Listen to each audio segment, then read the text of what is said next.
Jack Miller straightened his uniform as he prepared to enter the Confederation Council chambers once more. Today marked the 14th time he would present humanity's petition for equal voting rights. The grand doors of the council hall towered, 50 feet high, carved from the rare blue wood of the Polonian forests. They were designed to make species like humans feel small and insignificant. Today they succeeded. The doors swung open silently on gravity fields. Jack took a deep breath and walked forward with measured steps. His aide, Olivia Harris, followed close behind, her datapad clutched tightly in her hands. Her face remained professionally blank, but Jack knew she was just as frustrated as he was. The council chamber stretched in a vast circle with tiered seating for the representatives of over 200 galactic species. Humans had been part of this galactic confederation for nearly 50 years now, ever since their first faster-than-light ships had been intercepted near Alpha Centauri. In that time, humanity had contributed advanced medical techniques, innovative ship designs, and even fought bravely in the Proxima conflict. Yet their status remained unchanged. Second-class citizens, lucky to have a seat at all. Jack took his place at the speaking platform.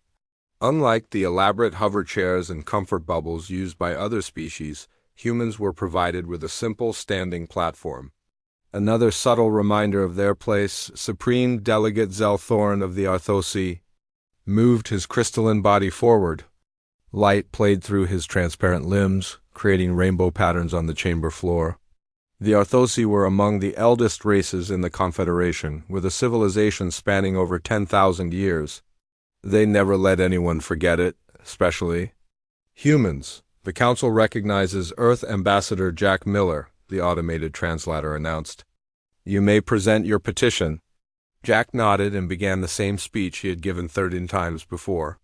He spoke of humanity's contributions to medicine, science, and security. He detailed human colonies that had become vital trade hubs.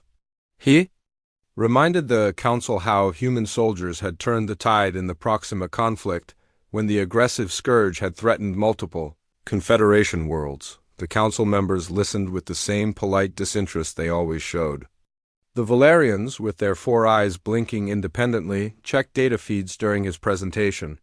The gaseous Moravians simply pulsed slowly in their containment fields, a sign of boredom in their species. When Jack finished, Supreme Delegate Zelthorn moved forward again. His crystalline body chimed softly as he prepared to speak. "The human petition has been heard," his translator conveyed. "The Arthosi appreciate the enthusiasm of our young friends from Earth. However, we must consider the established order of advancement within our great confederation." Jack fought to keep his expression neutral. The same response, almost word for word as the last 13 times. "The humans ask for equality when they have barely left their cradle world," Zelthorn continued. "Your species has existed among the stars for mere decades. Perhaps in another century you might be ready for such responsibility." Beside Jack, Olivia gripped her datapad so tightly her knuckles turned white. He could feel her tension without looking. The Valerian representative spoke next, their multiple mouths moving in complex patterns. "We acknowledge human medical advances have been useful, particularly in neural interfaces. However, full voting rights require a more complete understanding of galactic history and politics." One by one, the elder races offered similar responses. The message was clear: humans were useful but not equals. They should be grateful for inclusion at any level. When the formal rejection was complete, Jack thanked the Council as protocol demanded and exited with Olivia following silently. In the private Earth Embassy room, Jack finally allowed his frustration to show. He loosened his collar and slumped into a chair. "They will never see us as equals," Olivia said, setting down her datapad. 50 years of contributions, and they still call us children." Jack nodded. "The Arthosi have been particularly dismissive. Since we helped the Valerians develop those new neural interfaces, they hate that a primitive species created something they couldn't." A soft chime indicated an incoming transmission from Earth. The holographic display activated to show President Susan Moore. Her expression was grim, but determined. "I watched the council session, Ambassador Miller," she said. "Another rejection. As expected, Jack straightened in his chair. Madam President, I believe we need to consider alternative approaches. The diplomatic path has reached its limit. President Moore nodded slowly. The Security Council met yesterday. After reviewing all 14 rejections and the increasing trade restrictions against our colonies, we've made a decision. Jack and Olivia exchanged glances. They had discussed various options with Earth leadership, from economic pressure to military demonstrations, but none seemed viable against the vastly more established Confederation powers. Project Exodus is approved, President Moore said simply. Begin preparations immediately, Jack felt his breath catch. Project Exodus was the most extreme contingency plan, one they had developed but never seriously considered implementing. Until now, Madam President, are you certain? He asked. The vote was unanimous, she replied. Humanity has tried to be good galactic citizens for 50 years. We've contributed, compromised, and cooperated. In return, we're treated as servants. At best, children at worst. It's time to show them exactly what humanity's worth is to this Confederation. Jack nodded slowly as the implications sank in. I'll begin immediately. We'll need at least 8 months to coordinate all aspects. You have my full authority, President Moore said. All Earth and colony resources are at your disposal. This operation takes priority over everything except immediate defense needs. After the transmission ended, Olivia looked at Jack with wide eyes. We're really doing this? The entire species? Jack opened a secure file on his personal device, entering a series of codes that activated Project Exodus protocols across human space. They've taken us for granted for too long, he said quietly. Let's see how they manage without us. Outside the embassy windows, the glittering spires of the Confederation capital stretched to the horizon. Countless alien species went about their business, none paying attention to the small human embassy or the momentous decision just made within its walls. None of them realized that humanity had just decided to leave them all behind. In 8 months, they would notice. By then, it would be too late. The morning sun glinted off the massive hull of the EFS Pathfinder as Commander Henry Blackwell looked out from the bridge viewport. The ship hung in space at the edge of the Sol system, far from the regular patrol routes of Confederation vessels. Around the Pathfinder, hundreds of ships gathered in careful formation. Civilian transports, cargo vessels, and military escorts created a floating city in the darkness of space. This was just one of 7 such gathering points across human-controlled space, all operating under strict communication protocols to avoid detection. Henry turned from the viewport to study the holographic display at the command station. It showed the status of Project Exodus in real time. Green indicators represented completed evacuations from Earth cities and colony worlds. Yellow marked operations in progress. There were no red warnings. 8 months of careful planning was paying off. Lieutenant Diane Foster approached with a data tablet. Her uniform was crisp despite having been on duty for 18 hours straight.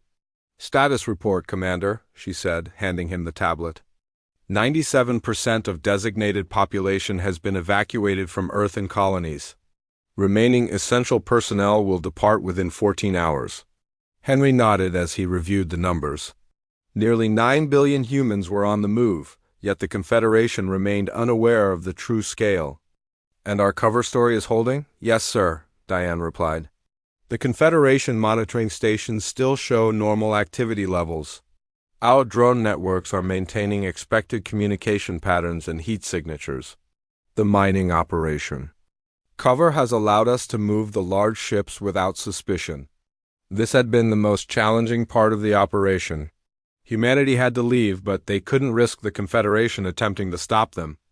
The elder races, particularly the Arthosi, might view a mass human departure as a threat or an insult. The solution had been an elaborate deception.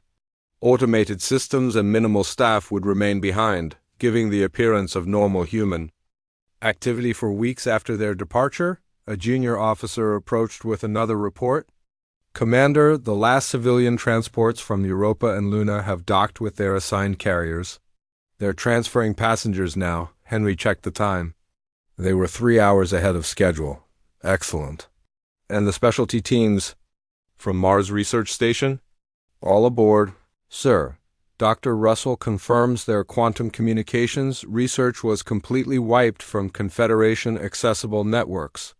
This was another critical aspect of Project Exodus. Humanity would take all their latest research and technological advances with them. The Confederation would be left with only the older systems they had grown dependent on, not the cutting edge. Developments that could help them adapt quickly to humanity's absence. Across human space, similar scenes played out. Families boarded transports with only essential belongings. Research data was secured or destroyed. Manufacturing facilities were emptied of key components. All done quietly, under the cover of routine maintenance or standard operations on the Confederation hub world of Arcturus Prime Junior Diplomatic Officer Greg Patel walked through the empty human embassy.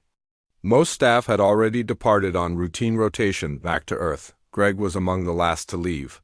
His job was to maintain the illusion that everything was normal. He sat at his desk and composed standard diplomatic messages to various Confederation officials, meeting requests for dates when no humans would be present, trade proposals that would never be fulfilled. His messages were carefully worded to avoid making firm commitments while giving no hint of the truth. When finished, Greg locked his computer with a special code. The system would continue sending pre-programmed messages for another month before experiencing technical difficulties. By then, humanity would be far beyond Confederation space. He placed a handwritten note on his desk. It simply read, "We won't be where we're not wanted." The Valerian receptionist who discovered it in 3 days would be the first to realize something was wrong. Greg took one last look around the embassy before walking to the shuttle bay. His small diplomatic vessel was cleared for direct departure to Earth without the usual inspections. Another small advantage of their second-class status, the Confederation didn't bother monitoring unimportant human diplomatic traffic closely. Back in Sol System, the final preparations accelerated. The massive colony ships that would serve as humanity's homes during the journey to their new destination were completing final checks. These vessels were unlike anything the Confederation had seen. Built in secret over the last 20 years, they represented humanity's contingency plan, a plan that had finally been activated.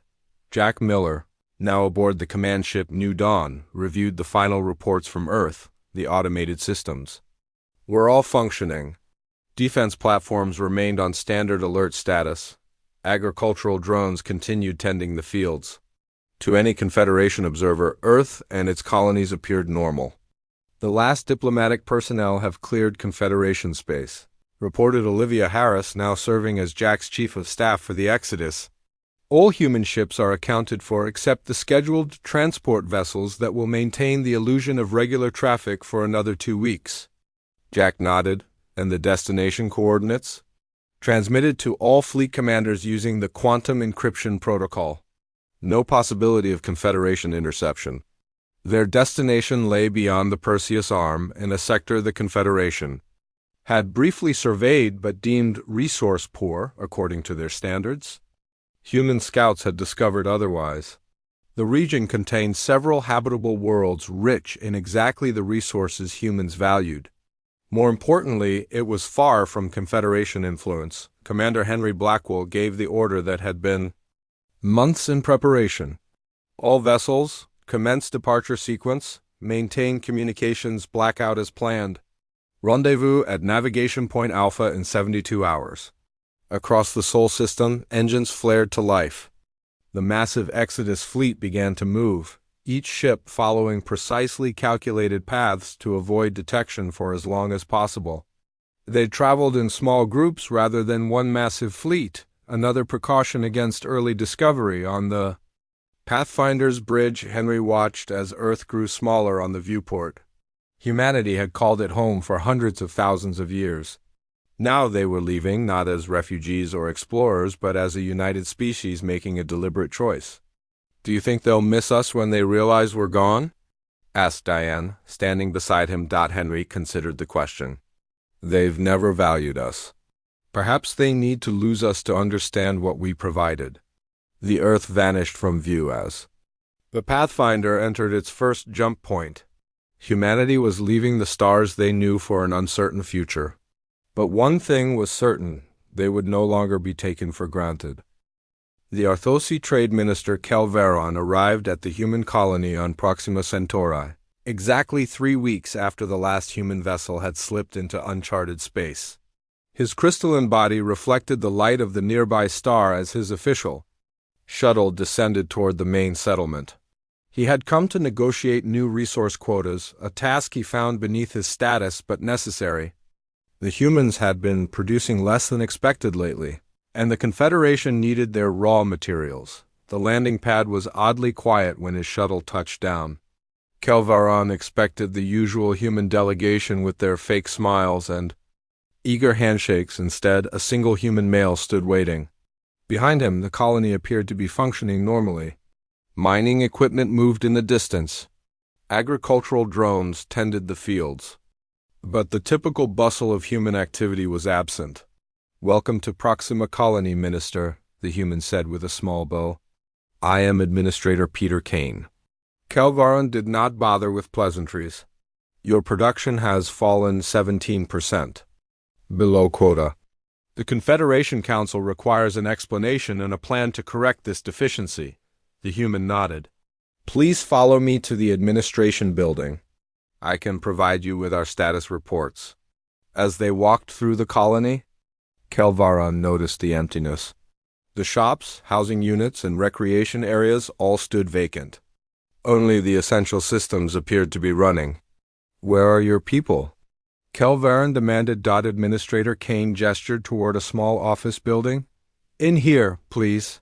Inside, Kelvaron found not a bustling command center, but a single room with basic monitoring equipment. No other humans were present. "What is the meaning of this?"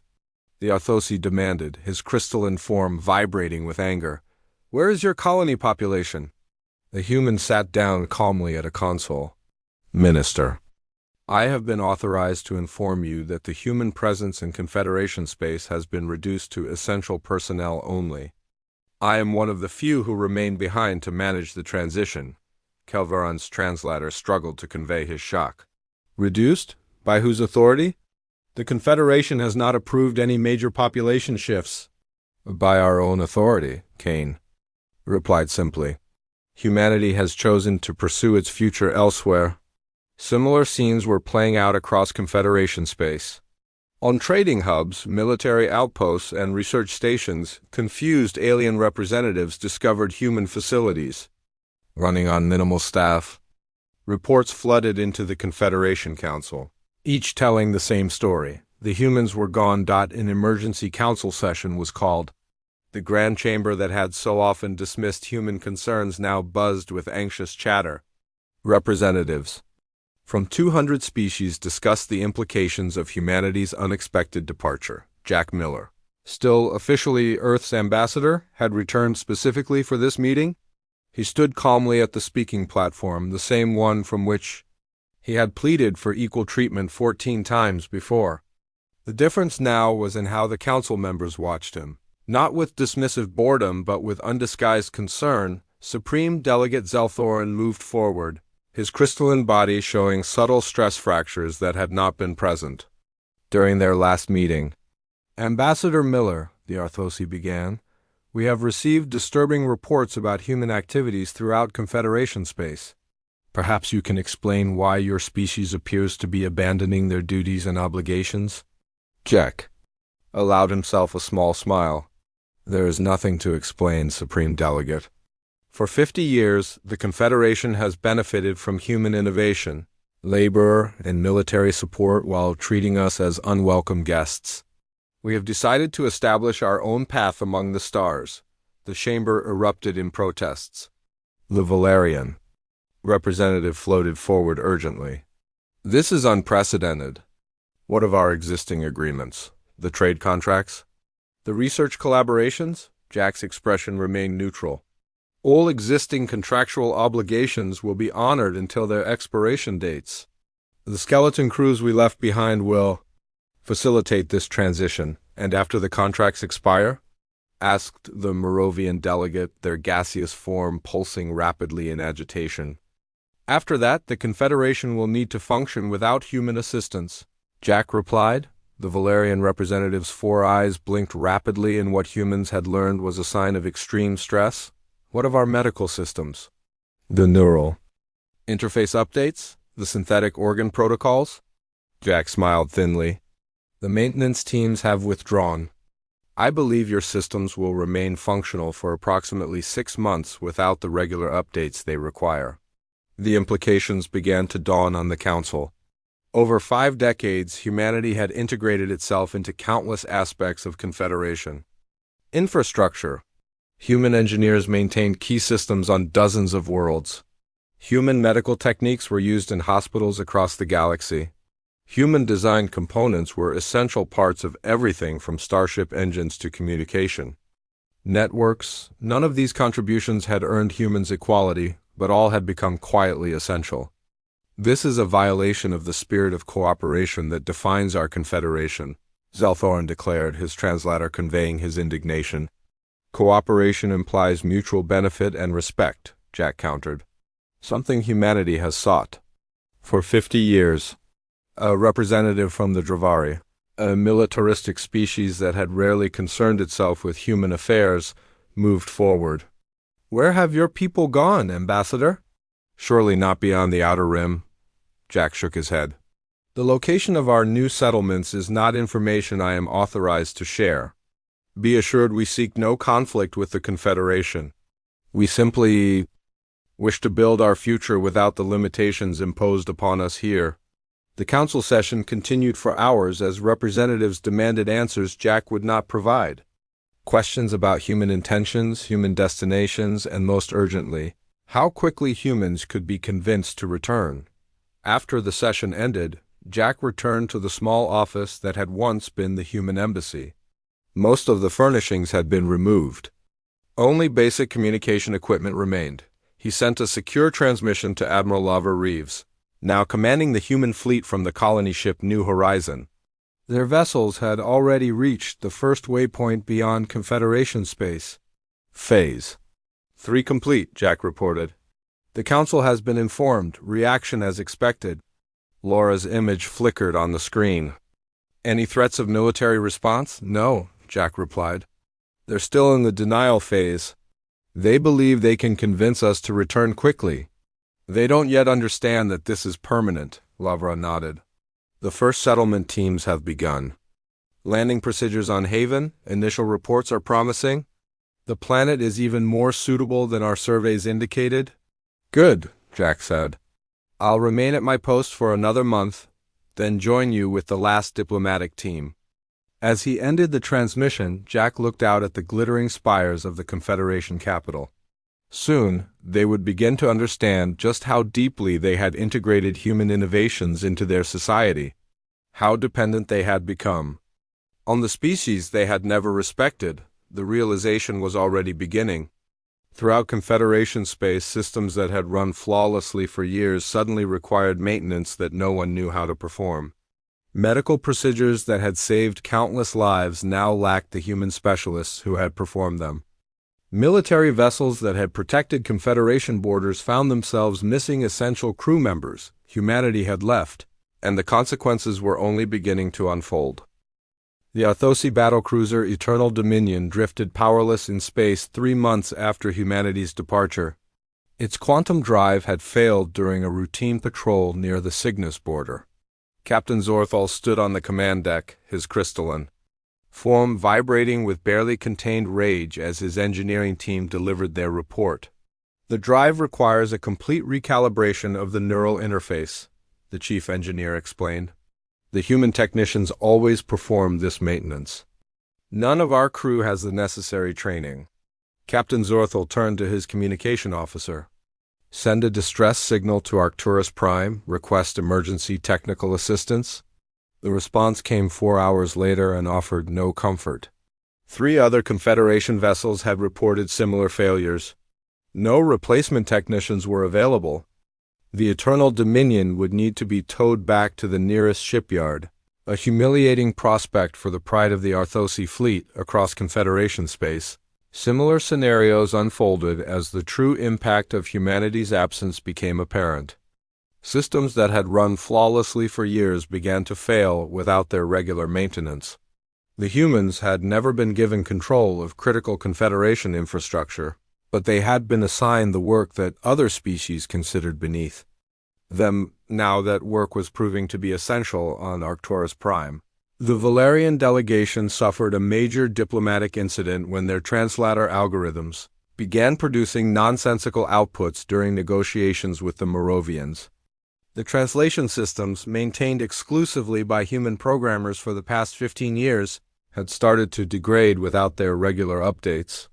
"This is unacceptable," the Valerian High Speaker complained to the Confederation Council. "Our entire medical network relies on human neural interface technology. Our hospitals are reporting system failures daily." The Moravian representative's gaseous form pulsed in agitation. "The agricultural drones on our colony worlds are shutting down. 3 of our food production centers have already fallen below sustainable levels." Supreme Delegate Zelthorin called for order as the chamber descended into accusations and demands. "We must address this crisis systematically. The humans cannot have gone far. Our scout vessels will locate their new settlements." A small delegation from the Drovari military approached the speaking platform. "Our scouts have found nothing. The human fleet left no traceable warp signatures. They appeared to have employed some form of stealth technology we were not aware they possessed." This revelation caused another uproar. The humans had apparently concealed advanced capabilities from the Confederation, a violation of technology sharing agreements. But more concerning was the implication that humanity might have other hidden technologies and resources. The Confederation's economic systems, which had integrated human financial models so deeply they were taken for granted, began showing signs of instability. Markets that had operated smoothly for decades suddenly experienced unexplained fluctuations. 6 smaller species that had formed beneficial partnerships with humans suddenly found themselves vulnerable to economic predation from larger powers. Admiral Lavra Reeves stood on the observation deck of the colony ship New Horizon, watching as construction teams worked on the surface of Haven, humanity's new homeworld. The planet's twin moons glowed softly in the night sky, illuminating vast forests and rolling plains. In just 3 months, the first city was taking shape. Without the restrictions imposed by Confederation regulations, human innovation was flourishing. Her communication officer, Alan Barton, approached with a data tablet. "Admiral, we've received the first diplomatic transmission from Confederation space. It came through the quantum relay we left at the edge of the Perseus Arm." Lavra took the tablet and read the message. "They're offering us a seat on the High Council," she told her staff with a small smile. "Apparently we've become essential overnight," Alan laughed. "They should have checked their systems dependencies before treating us like dirt." Lavra handed the tablet back. "Prepare a response. Inform them that we'll consider opening diplomatic channels in 6 months. No coordinates or navigation data is to be included in any transmission." The strategy had been agreed upon before the Exodus. Humanity would not rush back to the Confederation at the first sign of reconciliation. They would establish their independence first, build from a position of strength, and only then consider what relationship they wish to have with their former associates. On the Confederation capital world, Jack Miller prepared for his final departure. He had remained behind longer than planned, gathering intelligence on the Confederation's response to humanity's absence. What he had observed confirmed their predictions. The elder races were moving through stages of reaction, first denial, then anger, and now the beginning of bargaining. A message from Supreme Delegate Zelthorin requested a private meeting. Jack accepted. Curious what the Arthosi leader would say without the full council watching, they met in a small chamber off the main council hall. Zelthorin's crystalline form showed more stress fractures than before, a sign of the pressure he faced as leader during this crisis. "Ambassador Miller," the Arthosi began without preamble, "this situation benefits no one. The Confederation is willing to reconsider humanity's status. Your species has clearly demonstrated its value. Jack nodded. Interesting how our value became apparent only in our absence. Zelthorn's form shifted slightly, a gesture Jack had learned indicated discomfort. Perhaps there have been misunderstandings in our past interactions. Not misunderstandings. Jack corrected, deliberate marginalization. 50 years of contributions met with condescension. The Council is prepared to offer humanity full voting rights, Zelthorn said, equal standing with founding members. Something unprecedented in Confederation history. Jack allowed himself a small smile. 3 months ago, that offer might have been enough. Now it will take much more. He left the chamber without another word, leaving the Supreme Delegate to consider what much more might entail. That evening, Jack boarded the last diplomatic vessel scheduled to leave Confederation space.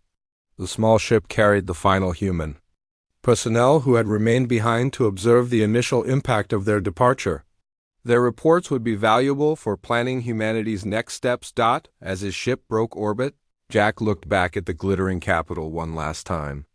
The Confederation had taken humanity for granted, assuming their patience was weakness. Now they were learning a painful lesson about interdependence and respect. The ship entered its jump point. Leaving Confederation space behind, ahead lay the coordinates of humanity's new home, where they would build a society on their own terms. A society where innovation was celebrated rather than exploited, where contribution earned respect rather than condescension. Jack thought about Zelthorn's offer and the many similar offers that would surely follow. The Confederation was beginning to panic as systems failed and problems multiplied. They wanted humans back, but not as partners, as solutions to their growing crisis. That was not enough. Humanity had left to find its own path. If the Confederation wanted a relationship in the future, it would be on entirely new terms. 1 year had passed since humanity left Confederation space. On the planet Haven, the first major city gleamed under the light of twin moons. New Chicago, they called it, though it looked nothing like the Earth city it was named after. Clean. Energy towers rose above neighborhoods designed with both efficiency and beauty in mind. Parks and green spaces wove through the urban landscape like arteries carrying life throughout the city.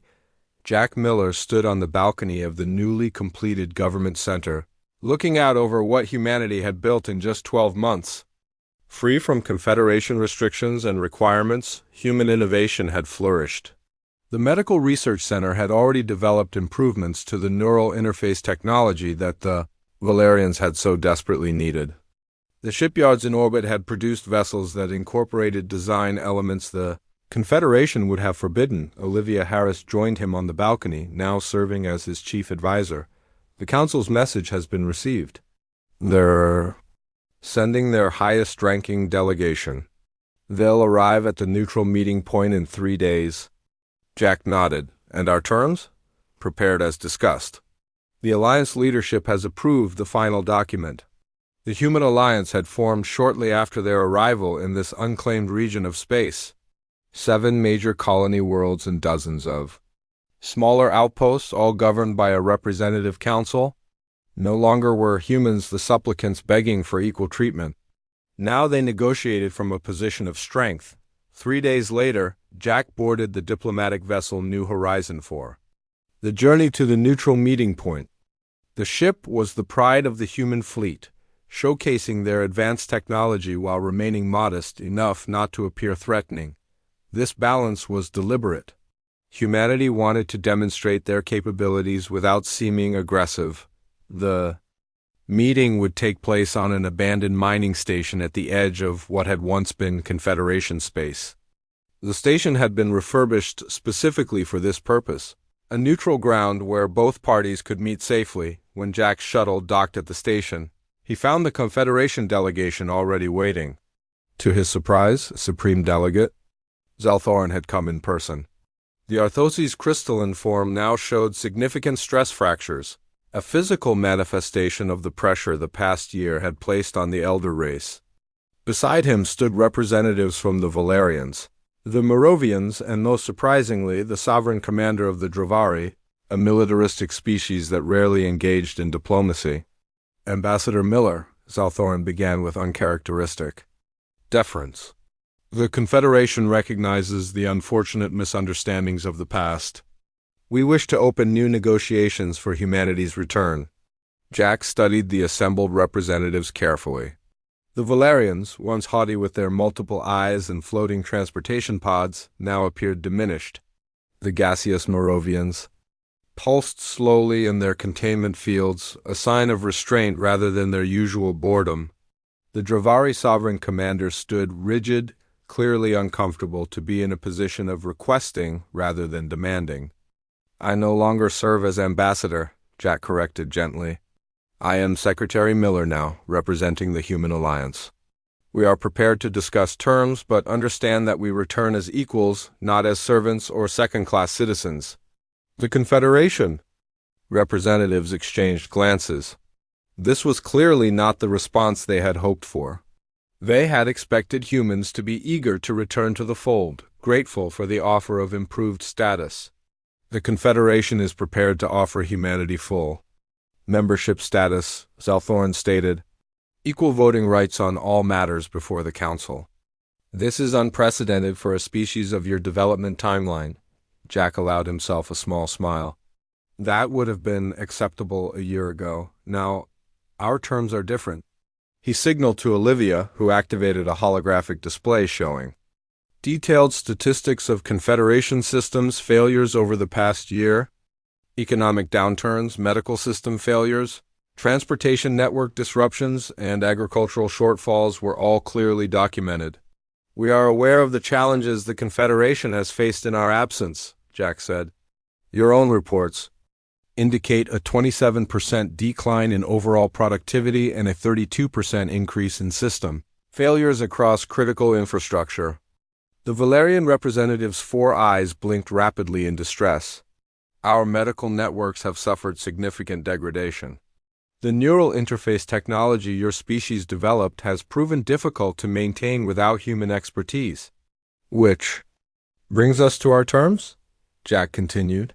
He activated another holographic display, this one showing the proposed agreement.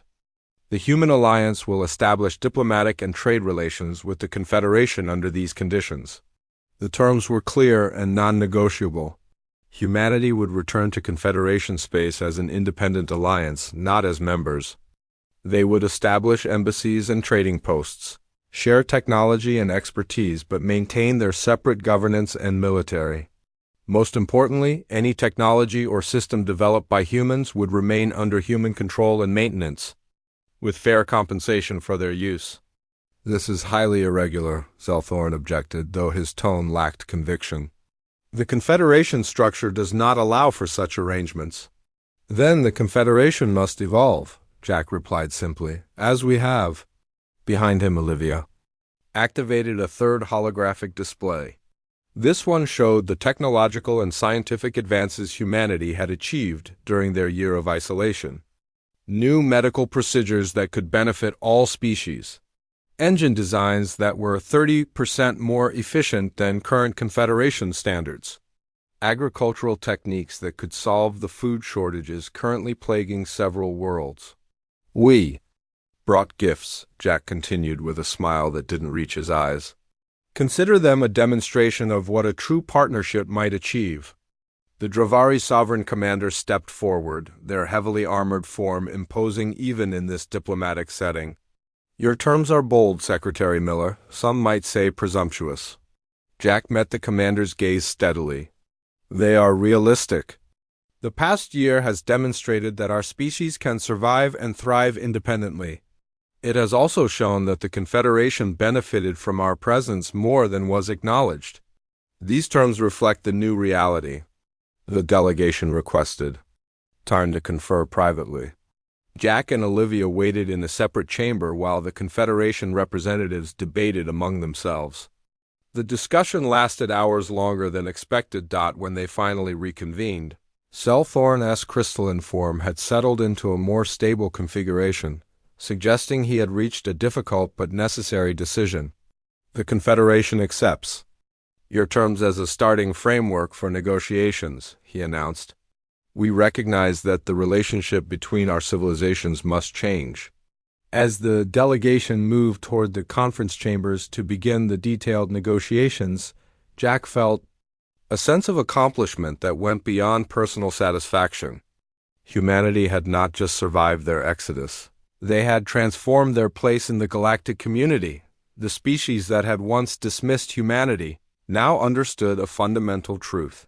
They had mistaken patience for weakness and accommodation, for submission. The humans would return to the galactic community, but this time on their own terms. As equals, not supplicants. As partners, not servants. In the observation lounge of the station, Jack looked out at the stars.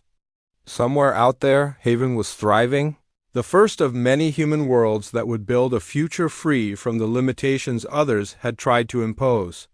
Whatever relationship developed with the Confederation now would be one of mutual respect and benefit. Humanity had been taken for granted. Then they left, and the galaxy panicked. Now they would return, not as they were, but as they deserved to be recognized, respected, and on their own terms.